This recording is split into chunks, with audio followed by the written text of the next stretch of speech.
Europe is facing tough new COVID restrictions as governments reassert efforts to control the virus, but elsewhere there are some signs of progress. CBS News chief foreign correspondent Elizabeth Palmer reports. Movie theaters in India reopened this week, though customers were few. The coronavirus infection is slowing here just a little, as it is in another of the world's hotspots, Brazil. But the number of deaths every day remains, along with the U.S., the highest in the world. In Iran, the infection rate is climbing again after flatlining for months, and hospitals are braced for a lethal wave.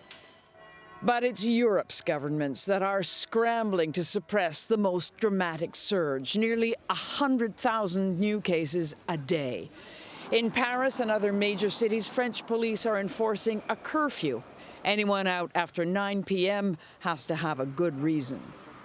And across the continent, COVID-weary Europeans are preparing for a bleak season.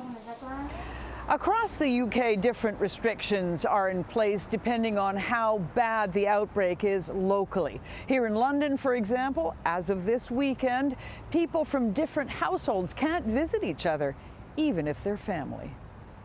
But even as the authorities cracked down in Britain, there was a ray of hope from the head of the vaccine task force, Kate Bingham. I do think we have a shot of seeing the two leading candidates seeing efficacy of those this side of Christmas. Until there is a vaccine, though, anti-COVID measures, masks, social distancing, and limited travel will be with us, as well as on-again, off-again lockdowns. Israelis are emerging this weekend from their second since the pandemic began. Life is returning to normal after a strict month-long lockdown got the virus back under control, though how long for is anybody's guess.